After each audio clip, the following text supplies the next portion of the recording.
నమస్తే, welcome to our channel. నేను anchor సిరి. ప్రస్తుతం మనతో పాటు ఉన్నారు ప్రముఖ ఆధ్యాత్మికవేత్త, వాస్తు జ్యోతిష పండితులు, అలాగే శ్రీ విద్య ఉపాసకులు శ్రీమతి జయప్రద గారు. అమ్మతో మాట్లాడతాం. అమ్మ నమస్తే. నమస్తే అమ్మ. శ్రీమాత్రే నమః. అమ్మ, ఈరోజు ఒక మోస్ట్ ఇంపార్టెంట్ టాపిక్ డిస్కస్ చేయాలనుకుంటున్నాం మీతోని. మనం ఈ ఇయర్ లో చూసుకుంటే కనుక ఎన్నో కేసెస్ చూసాం. బలైపోయిన భర్తలు భార్యల చేతుల్లో. మిక్సీ జార్ అంటారు, డ్రమ్ అంటారు, ఆ రకరకాల థాట్స్ తోని. అసలు ఈ విధంగానే ఈ మధ్య కాలంలోనే చూస్తున్నాం అమ్మ ఇవి ఎక్కువ. ఈ విధంగా అసలు ఎందుకు జరుగుతోంది అంటే, ఇప్పుడు ఈ చంపుతున్న వాళ్ళలో చూసుకుంటే కనుక వీళ్ళలో జాతక దోషాలు ఏమన్నా ఉంటాయి అంటారా?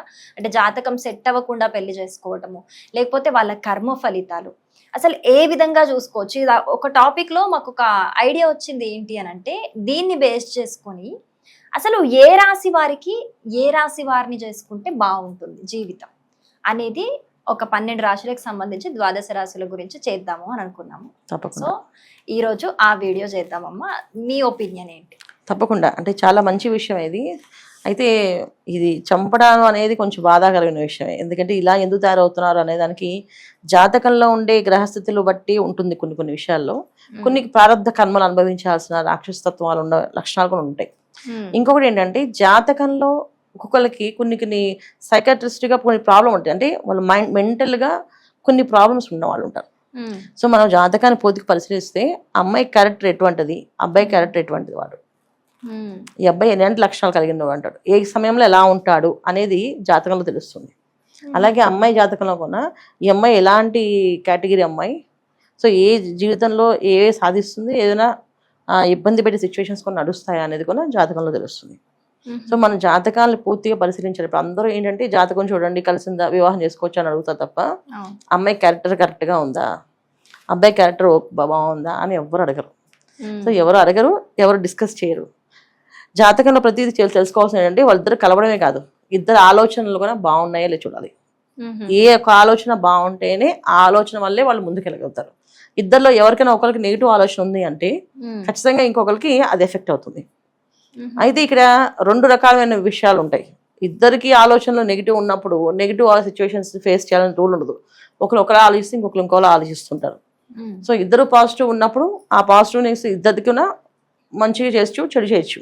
అందుకని నా దారిలో నేను ఉండాలి, నాకు నచ్చట్లేదు ఎందుకు, నేను నా దారిలో నేను ఉంటాను, నీ దారిలో నువ్వు ఉండని చెప్పేసి ఇలా కూడా ఉంటాయి.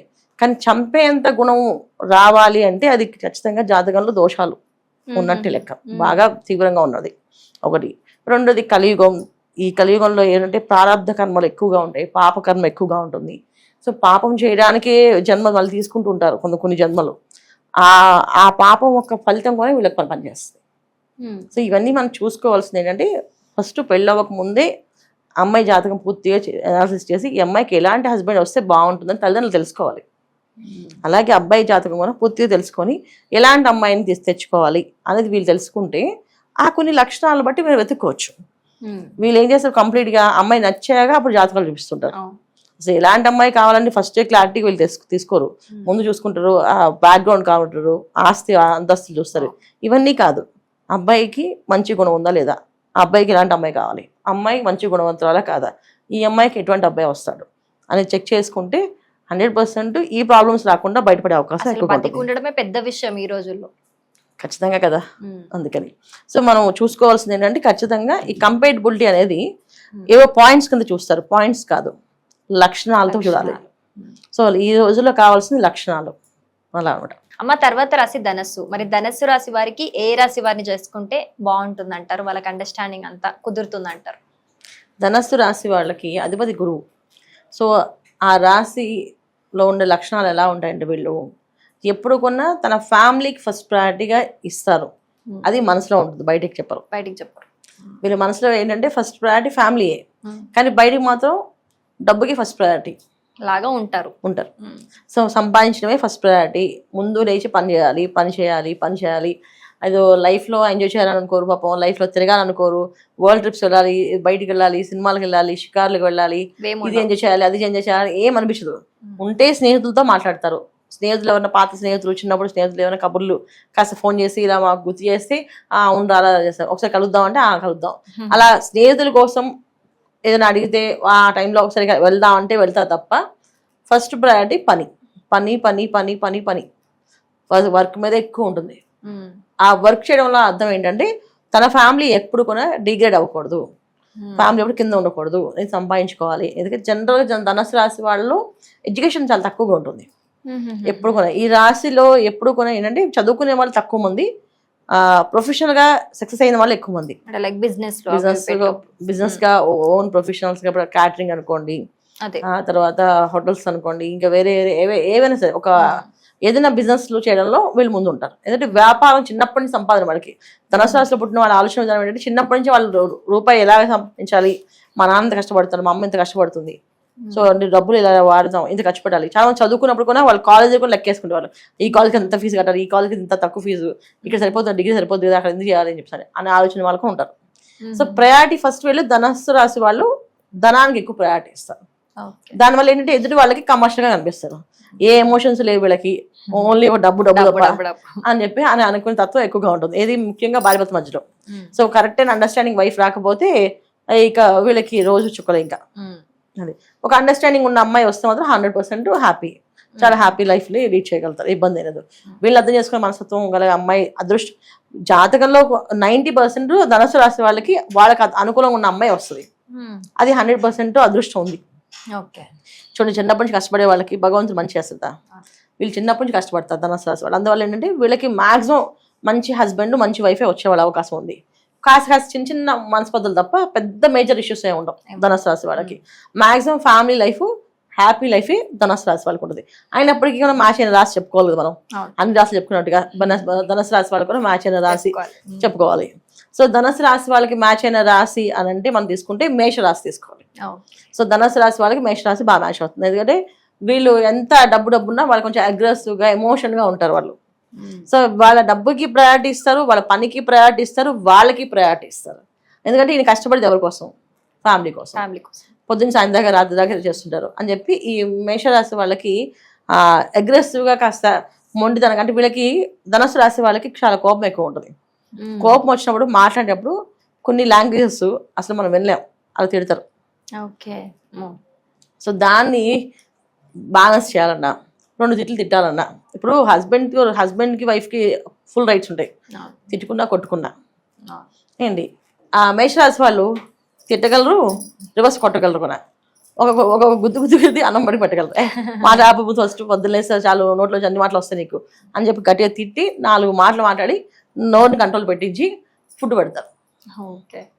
సో అలాంటి లక్షణాలు ఎక్కువగా మేషరాశి వాళ్ళు. సో వీళ్ళు చేసే ప్రతి పని ఒక అంచనా వేయగలిగే క్యాపబిలిటీస్ వాళ్ళకి. వీళ్ళు ఎలా ఉంటారు. ఇప్పుడు ఈయన మాటలు మాట్లాడితే కోపం వస్తే ఇంకా బూతులే మాట్లాడతారు, బాబాయ్ ఇప్పుడు ఈ టైంలో వాళ్ళు మాట్లాడుకోదు, ఫోన్ చేయకూడదు అని చెప్పి వాళ్ళు ఆలోచించగలుగుతారు. ఎప్పుడు అడగాలి, ఎప్పుడు చేయాలి, ఎప్పుడు మాట్లాడితే వీళ్ళు వింటారు, ఎప్పుడు వీళ్ళు మాట వింటారు అని లక్షణం కలగల క్యాపబిలిటీస్ మేషరాశి వాళ్ళకి ఉంటాయి. సో ధనుసు రాశి మేషరాశి 2 కాంబినేషన్స్ పర్ఫెక్ట్గా మ్యాచ్ అవుతాయి. ఎందుకంటే వాళ్ళు తిడతారు, కొడతారు, పోట్లాడతారు. అంటే వాళ్ళది ఏదో నమ్మగా ఇప్పుడు నేను చెప్పే కాంబినేషన్స్ అన్ని కూడా ఏంటంటే వీళ్ళతో ఏదో బ్యాలెన్స్ అయిపోయి అణిగిమణిగి ఉంటారని కాదు, సమానంగా ఉంటారు. మీరు ఎలా ఆలోచిస్తే వీళ్ళు అలా ఆలోచిస్తారు ఖచ్చితంగా. వాళ్ళు కూడా దాని తగ్గట్టు బ్యాలెన్స్ చేయగలుగుతారు. సో ఇద్దరికి ఒక ఎమోషన్ ఉండాలి కదా. భార్యాభర్త మధ్యలో ఏంటంటే ఎప్పుడైనా ప్రేమ ఉండాలి. ఆ ప్రేమ అనేది ఎప్పుడు కూడా ఉండాలి, ఉండకపోతే ఇంకా వేస్ట్. సో ప్రేమ అనేది ఎందుకు ఉండాలి అనేది రీజన్స్ ఇక్కడ చాలా వరకు చాలా ప్లేస్లో ఎదుగుతారు కొంతమంది. ప్రేమ అంటే ఎలా ఉండాలి అని. సో నా ఉద్దేశంలో ప్రేమ అంటే ఏంటంటే వైఫ్ కోసం హస్బెండ్ కష్టపడడం, హస్బెండ్ కోసం వైఫ్ కష్టపడమే ప్రేమ అండి. ఇంటికి వచ్చిందా, తిందా, కాస్త ఏం తింటుందా, కాస్త ఏం చేస్తుంది, తనలో పోస్తే కాస్త మాత్ర ఇవ్వడము, పడుకోబెట్టడము, ఇవి ఇంపార్టెంట్. కొంతమందికి వాటికి ఏముంది పెద్ద దాన్ని ఇస్తే చేతులు లేవా వేసుకుంటుంది, నీళ్ళు తాగలేదా, మాత్రలు వేసుకోలేదా అని అనుకుంటారు. కానీ ధనుసు రాశి వాళ్ళకి మేషరాశి వాళ్ళకి ఏమైనా బాలేదనుకో ఇద్దరు ఒకరు ఆగిపోతారు, ఆలోచిస్తూ ఉంటారు, ఏదో జరుగుతుంది ఏమవుతుందో కనుక్కుంటుంటారు, ఇలా మాట్లాడుతుంటారు. సో ఈ బ్యాలెన్స్ చేయగలుగుతారు కనుక వీళ్ళతో మ్యాచ్ అవుతారు. ఓకే. సో ధనుసు రాశి వారు కమర్షియల్ గా కనిపిస్తారు అని అన్నారు. సో మరి వాళ్ళు వేరే రాశులు ఎవరినన్నా చేసుకుంటే మరి ఇంటి పరిస్థితి, వాళ్ళకి కూడా ఇబ్బందులు ఉంటే ఏం చేయాలి? జనరల్ అంతేనా, ఎప్పుడు అంతే. మా వారు అన్ని తిడతారు. వీళ్ళకి ఏంటంటే వీళ్ళు కోపం వస్తే తిట్టేస్తారు. ఆ కోపం తగ్గించడానికి ఏ షాప్ కి తీసుకెళ్లి డైమండ్ నెక్లెస్ చీరో వాళ్ళు నచ్చింది కొనేస్తారు. వీళ్ళు కమర్షియల్ ఆలోచిస్తుందా. సో దాని మూడ్ ఆఫ్ అయిపోయింది, అయితే ఏం చేయాలి నెక్స్ట్?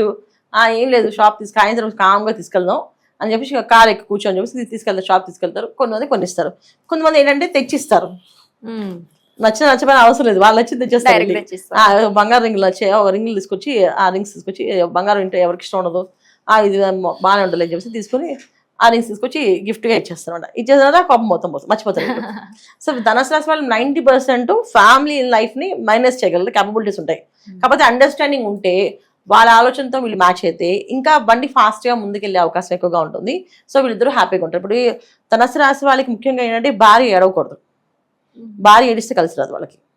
భార్య ఏడుస్తున్నా, విసుక్కున్నా, బాధపడుతున్నా, మానసికమైన బాధపడుతున్నా సరే వీళ్ళకి కలిసి రాదు. చాలా మందికి ఏదైనా లాస్ వస్తే ధనుసు రాశి వాళ్ళకి ఎప్పుడైనా లాస్ వస్తుంది అంటే స్త్రీల వల్లే జరుగుతుంది. తల్లి బాధపడినా, భార్య బాధపడినా, కూతురు బాధపడినా అది వీళ్ళకి జరుగుతుంది, తగులుతుంది. చాలా మంది అంటాడు మా అమ్మాయి పెళ్లి చేసి వెళ్ళిన తర్వాత మా అమ్మాయి వల్ల నాకు ఇలా జరిగిందని చెప్పేసి, ఆ అమ్మాయి వెళ్ళిపోయింది అప్పటి నుంచి ఐశ్వర్యం పోయిందనేసి. ఇవన్నీ ఏంటంటే కొంతమంది జరుగుతాయి, కొన్ని రాశుల వాళ్ళకి. అలా ధనుసు రాశి వాళ్ళు మెయిన్ ఆడవాళ్ళు ఏమైనా బాధపడినా, ఏదైనా తిట్టుకున్నా, వాళ్ళు ఏడుస్తున్నా వీళ్ళకి కలిసి రాదు. వాళ్ళు జాగ్రత్తగా చూసుకోవాలి. సో వీళ్ళు మాక్సిమం వీళ్ళు కమర్షియల్ ఆలోచిస్తారు కనుక వాళ్ళ కోపాన్ని తగ్గించడానికి ఏవో గిఫ్ట్ లో కొనిస్తారు, వాళ్ళు అక్కడితో అయిపోతుంది అనుకో. ఇన్ కేసు ఒకటి అలా కాదు ఇంకా బాధపడుతానంటే ఫస్ట్ వాళ్ళతో మాట్లాడాలి. భార్యకి ఏం కావాలో చేయాలి. ఇప్పుడు ఎంత కమర్షియల్ ఉన్నా వైఫ్ మించింది కాదుగా. సో సంపాదించేంత ఆవిడకి, కానీ ఆవిడ మరి అది నాకు కాదు ఎవరికి సంపాదిస్తాను బాధపడుతుంది అక్కడ. సో ఇదంతా నీకని చెప్పి ఒక రోజు చెప్పాలి, కూర్చోబెట్ట మాట్లాడాలి. అలా ఓపెన్ గా మాట్లాడుకుంటే హ్యాపీయెస్ట్ ఫ్యామిలీస్ అయిపోతాయి. ఇప్పుడు మనం చెప్పేవన్నీ కూడా ఫ్యామిలీ చేసుకోవాల్సిన వాళ్ళకి తప్ప చేసేసుకున్న వాళ్ళకి కాదు. చేసేసుకున్న వాళ్ళు బ్రహ్మముడి జాతకం పైన వాడు రాశాడు. దాన్ని మనం ఎలా మార్చుకోవాలంటే మనకి అనుకూలంగా ప్లస్ పాయింట్స్ ని మాత్రమే ఫోకస్ చేసుకుంటూ మారాలి తప్ప మైనస్ పాయింట్స్ మీద ఫోకస్ చేయకండి. ప్లస్ పాయింట్స్ ఏవైతే ఉన్నాయో భార్యకి ఏం నచ్చుతో అవి చేయండి, భర్తకి ఏం నచ్చుతో అవి చేయండి. 100% మ్యాచ్ అయిపోతారు అంతే. రైట్ అమ్మా, బాగా చెప్పారు.